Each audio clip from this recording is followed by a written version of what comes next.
Hello, anybody who's watching this, welcome to my reaction to the Cold War Oversimplified Part 1. Um, I don't know that many things about Cold War, at least I don't remember them. Possibly we studied it in detail, but even if we did in school, it would be only USSR side, not only, but mostly USSR side. I'm assuming this will go in both directions, which USSR and America, between which Cold War was happening. So that will be interesting. The only things I kind of remember is the main things that happened during that time, which like the first man in space from USSR, first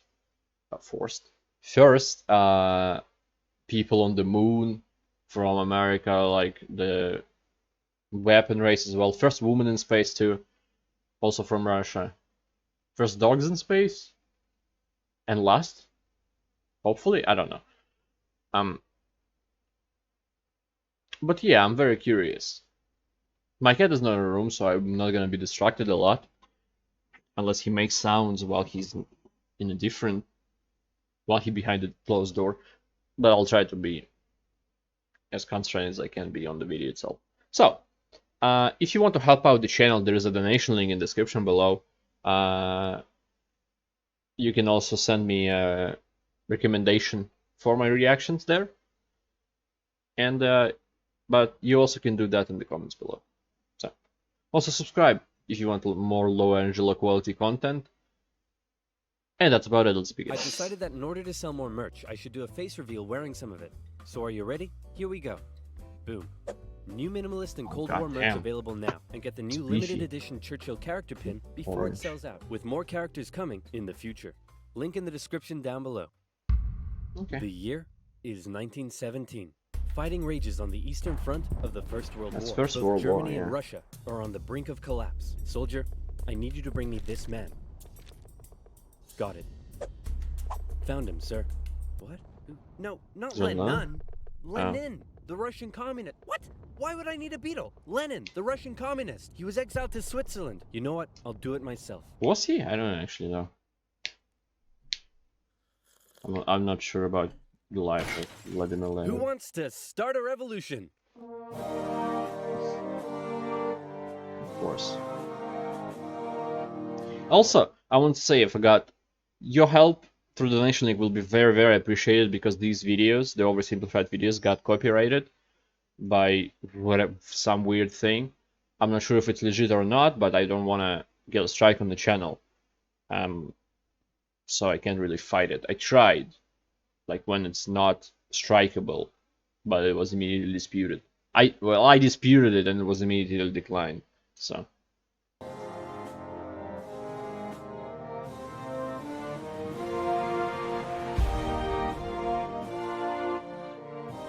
The Germans put Lenin on a train and sent him all the way back to Russia, hoping he and his mates would create an internal crisis. And create an internal crisis they did. The government was overthrown, and Lenin was in charge. He immediately pulled out of the First World War, made the country communist, started a 3-year-long civil war, got shot, broke the economy, caused a famine, and then he died. On his deathbed he said, "Hey man, tell whoever's in charge of giving people jobs not to let that jerk Stalin become the next leader." By the way, he died in 1924.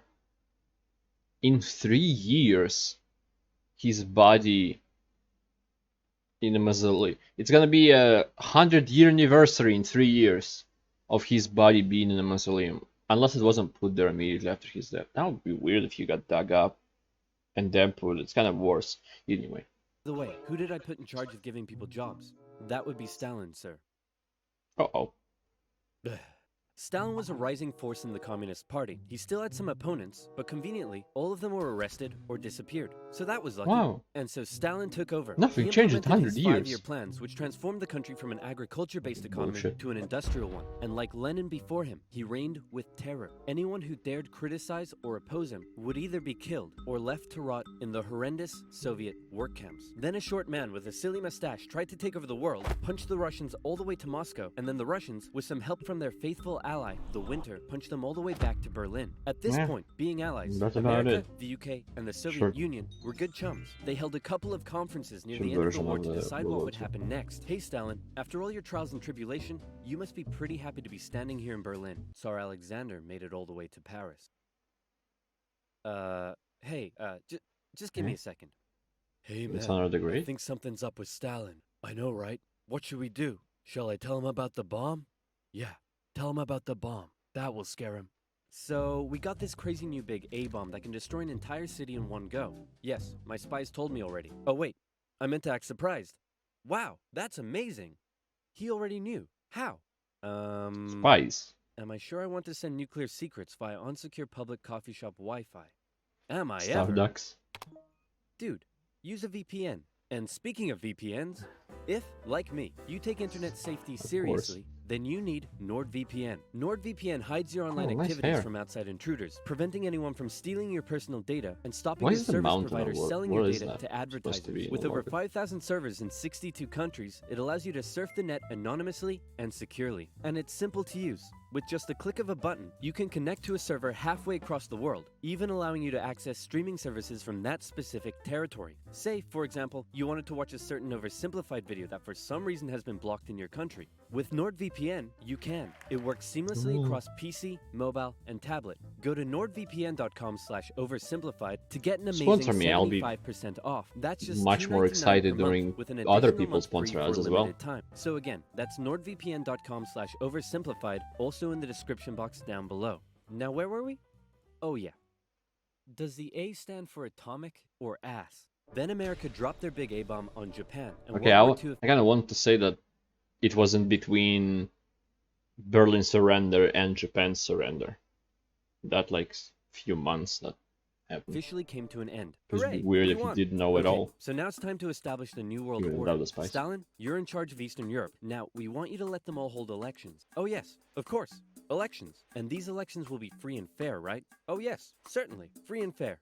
Definitely free and fair. Communist, communist, communist, communist, communist, communist. If that's not free and fair, I don't know what is. Throughout Eastern Europe, Soviet puppet governments were established as a buffer zone between the USSR and the West, with Churchill proclaiming an Iron Curtain had descended across the continent. The relationship between the old allies was deteriorating fast. Metaphorical Over the Iron next few years, Curtain, there the wasn't British actually intervened in the anything Greek built. Civil War to prevent a communist takeover. In Turkey, Unless there the was. Russians I don't began think so. demanding more control of Turkey's sea access routes, which prompted the US to send their largest battleship to Turkey for a friendly visit. After World War II, Iran was now occupied by both the Soviets and the British, with an agreement to both pull out once the war was over. The British pulled out. Stalin was like, you know what? I think I might stick around. All in favor of kicking Russia out of Iran? You want to know something? You guys suck. Pressure from the UN forced the Soviets to leave, and with the establishment of NATO, the Soviets had no doubt that the West was out to encircle and destroy them. And America announced the Truman Doctrine, in which they basically said, those guys are not cool, cannot be trusted, and we will do everything we can to prevent the spread of communism around the world. Many view this moment as the official But the declaration. things that America does to Russia these days is kind of similar thing. I forgot the word, that's why I'm saying America. The things that it does. Like limiting the things. Anyway. Back in Europe, everyone was I'm living not in a saying it's post-apocalyptic void brought on by the Second World War. Cities reduced to rubble, pointless or not enough food. It was terrible. This is great. The more they not suffered, the needed. more likely it is they'll Again, turn the to words communism. escape me. Dude, you're really messed up. What's wrong with you? My father used to punish me severely. America realized what was going on and quickly made a move. Under the Marshall Plan, they sent $12 billion to Western Europe for its economic recovery. The countries of Stalin's Eastern Bloc looked on with envy. Hey, Czechoslovakia, you want to come get some economic aid? Yeah, but I have to check with my mom first. No. Sorry, America. I can't come. This was a full-on economic battle raging between capitalism and communism in Europe. If the Western nations developed faster and better than the East, that would be a defeat for Stalin. So he set up his own rival economic recovery plan, which he called Comecon, and he also set up Common Form, which gave him more political control over the Eastern Bloc. But nowhere did this economic battle rage harder than in the city. Okay, now I will go back. The a bit more independent. Eastern Bloc. But nowhere did this economic battle rage harder than in the city of Berlin. Caught over 100 miles behind Soviet lines, the city had been divided up between the Allies, and the western segments were still under Western control. East Berliners could travel freely to West Berlin, see the economic prosperity and think, maybe this communism thing ain't so great after all. I'm gonna have fun tonight. You're home late. Oh, Stalin. I was just out with my friends. Is there a family photo? You stink of capitalism. You're out engaging in imperialist debauchery again. I swear, Ivan, I can't keep doing this. Stalin wanted the West out. Ivan, unless it's a German name. I don't know why it would be a Russian name used in Germany, but whatever. I just want to say that Ivan is not a Russian name. Russian name is Ivan. It's not I, it's E, and then the main point is on the second syllable. So he said, hey, guess what? I'm blockading all of your supply routes to West Berlin. What are you going to do about it? I suppose we'll just fly the supplies in.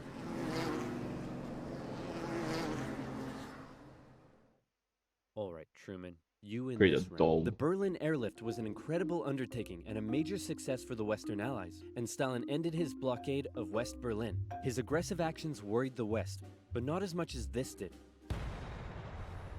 There it is. The Soviet Union had developed their very own atomic bomb. The USA no longer had a nuclear monopoly. The world now knew that if a major war broke out between the two superpowers, it would be more destructive than anyone could imagine. So it was comforting when Stalin came out and said that war between the Soviet Union and the West was unlikely. Oh, wait, inevitable. He said it was inevitable. Hey, you know who I haven't checked in on in a while? My good friend China. Whoa, what happened to you? What happened to them was a full-blown civil war that had been going on since 1927. The People's Liberation Army, under the leadership of Mao Zedong, successfully defeated the Republic of China, who fled to Taiwan. The now communist China and the Soviet Union signed a mutual defense treaty. This was terrible news for the West. But wait, there's more. After the Second World War, Korea was divided along the 38th parallel. In the north, the Soviets set up a communist regime. In the south, America set up an anti-communist regime. Both were led by very sweet-looking old men, but don't let that deceive you. They were both ruthless dictators, and both dreamed of reuniting Korea under their own regime. Now that he had the bomb, Stalin was feeling a little more cocky, and he finally gave Kim permission to attack. The North launched a surprise invasion of the South on June 25th, 1950. With Soviet aid, the North Koreans steamrolled through, taking Seoul in just 3 days and replacing one ruthless dictator with another.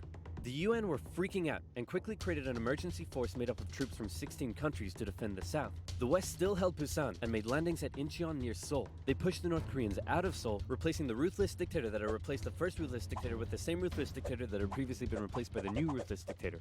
And the West then continued all the way up the Korean peninsula. At this point, China was getting worried that the UN may just keep going. The US had sent this guy to lead the operation. After winning the Pacific theater of World War II, General Douglas MacArthur's head was big and his balls were bigger. He reassured President Truman that there was absolutely no way at all that the Chinese would ever get involved. Meanwhile, 500,000 Chinese troops were crossing into Korea. Nuke 'em. No. Nuke 'em. No! Ah, come on! You're fired. The US considered the nuclear option, but now that the Soviets also had the bomb, they didn't want to risk all-out global destruction. The communists pushed the West right back almost to the exact same spot they had all started from, and they ended up in a stalemate, where they remained until both sides finally agreed to work towards a peace settlement in 2018. Back in America, Americans decided they wanted a new president who would be tough on communism, so they elected famed World War II General Eisenhower, who was really hard to draw.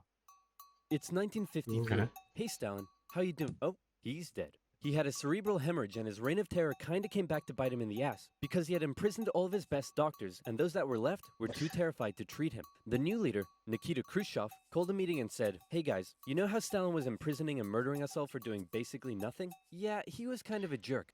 I pronounce Khrushchev. H. Just a clean sound of H. Khrushchev. If you wanted to learn, I don't know. I'm really not sure how this is news to you. Khrushchev went on a campaign of De-Stalinization. Statues of Stalin were taken down, Stalingrad was renamed, and Khrushchev announced that he wanted the Soviet people to be happy and would allow greater freedom in the Soviet Union. So how did that work out? Well, an uprising in East Germany was brutally suppressed, a revolution in Hungary was brutally suppressed, and demonstrations in Poland were brutally suppressed.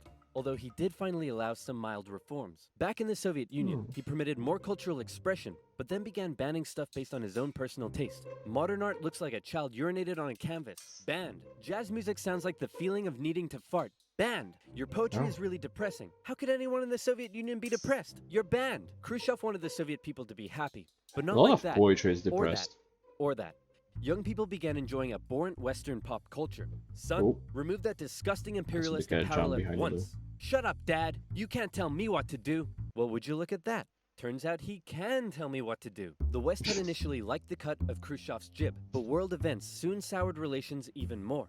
The two sides were spying on each other a whole lot throughout the Cold War. The KGB had spies and informants in nearly every aspect of Western life and government, so much so that whenever the US tried to send spies into the Soviet Union, the KGB were usually ready to arrest them on the spot. Members of the Manhattan Project aided the Soviet Union in acquiring the bomb. Some American officials believed they were on the wrong side. I'll sell you 3 secrets for $5 million. Okay. Go ahead. The Allies are digging a tunnel under East Berlin to tap your communications. There's an American agent living at this address in Moscow, and sometimes, when I'm home alone, I like to put on my wife's dresses, sit in the corner, and cry for hours. Oh. Very interesting. In America, fear took hold during the Red Scare and the McCarthy trials. American values imploded as fear of communism collided with freedom of thought and expression, and communist kind of became a buzzword thrown around to describe anything people didn't like. Hollywood? Communist. Your next door neighbor's dog? Communist. When the grocery store cashier asks you to give you a bag when you clearly can't carry 10 tubs of baconaise in your hands, communist. But one area in particular where the US had an edge over the Soviet Union was in its espionage technology. In particular, U-2 spy planes flew across Russia carrying out surveillance from the skies. There was a nasty incident in 1960 though, when one was shot down and Khrushchev was furious. Who the hell is this? He's a high-altitude weather enthusiast who flew off course. Okay, that sounds plausible. Wait a minute. Why does he have a gun and a poison needle? Because he's a very naughty high-altitude weather enthusiast. But much to America's concern, the Soviet Union appeared to be ahead in the space race. Everyone freaked out when Russia launched the world's first satellite, and then they actually sent them into space. Even worse, there also appeared to be a missile gap in the Soviets' favor, and Khrushchev... Sputnik just means satellite in Russian, by the way. And I don't really know why people are like saying Sputnik when they actually referring to Russian satellites. Khrushchev was so confident that he even allowed the US to set up a technology exhibit in Moscow, attended by a certain Vice President Richard Nixon. Nice TVs. Check this out. We have color TV. Yes, but we've been to space and can obliterate you with our massive nuclear arsenal. Check out this vegetable peeler.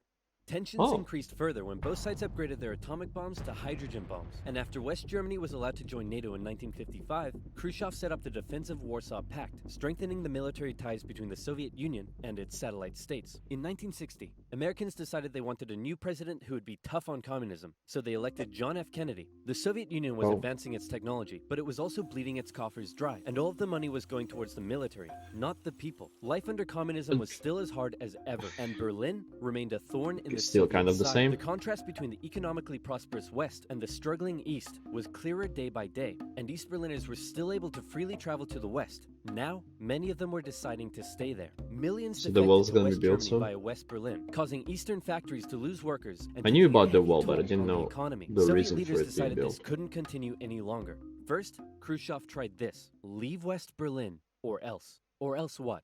Or else I'll be really mad at you. Yeah, no, we're gonna stay. Listen, man, West Berlin is ours, East Berlin is yours. That's just how it is. Kennedy felt pretty good about his show of American resolve. But wait a second, did you catch that? Let's replay it. East Berlin is yours. Uh-oh, Kennedy just told Khrushchev that the USA wouldn't interfere in what the Soviets did with their section of Berlin. So Khrushchev came up with a new idea. We're gonna build a wall, and it's gonna be a big, beautiful wall, and it's gonna keep out all the Mexicans. Don't say that's wrong, it's gonna keep in these Berliners. Oh, sorry, it's gonna keep in all the Mexicans. On August 13th, 1961, Berliners woke up to find their city divided into two, with barbed wire and guards blocking the border between East and West. Over time, a wall was constructed throughout the city. Families were torn apart. Thousands would risk their lives escaping over the wall, and hundreds would die trying. To the despair of Berliners, the West were unable to do anything about it, but the wall did put on full display the failure of the communist system. As Kennedy said, democracy is not perfect, but we have never had to put a wall up to keep our people in. As part of the agreement between the two sides, U.S. diplomats were still allowed to travel to East Berlin, but suddenly, East Berlin crossing guards started giving them the business, and Kennedy was like, nah. In October, the U.S. rolled tanks up to the crossing point at Checkpoint Charlie as a show of strength. The Soviets did the same, and the two were in a standoff. They stayed like that for 16 hours, and the world braced for nuclear Armageddon. Thankfully, though, Kennedy called Khrushchev directly. Like, it feels dumb because they can't attack, because then the war could be declared, and they're gonna be nuked, and also nuked back, but still. Like it's way too dangerous to do anything like it, but alright. Like, hey man, this is getting way too hot. How about you back your tanks up by an inch and we'll do the same? Sounds good. Okay, how about you back your tanks up by another inch and we'll follow suit? Alright, hey, you want to do another inch? And they both very slowly inched away from the apocalypse. Phew, let's hope that's the biggest crisis of my presidency. It wasn't. At least that idea flew into his head. That was a shit joke. Anyway. Yeah, I'm gonna do the reaction to part 2. Probably will come on the next day after this one, unless I'm not recording it. Because I'm gonna let the cat in now and let him be for a while in the room. I don't want to leave him outside while he tries scratching the door and jumping around. I feel like he can do a lot of damage in there. Anyway, the video itself is quite great, quite entertaining, and I don't know why Kennedy is drawn that way. I feel like he's missing some chromosomes or has too much, too many. Yeah, he has too many. Either way, very detailed indeed, and I did not expect it to begin before. I just expected it to be about the Cold War. That's it, not how the Stalin came to power, how everything kind of started. It was even it started before USSR was a thing, which is kind of neat. Anyway, thank you anybody who watched this. I appreciate it a lot, and I hope to see you next time. And you can subscribe to make that next time more happenable. Am I saying that now? I said it in both videos today I recorded. Anyway, goodbye. Have a great life, because one of us has to.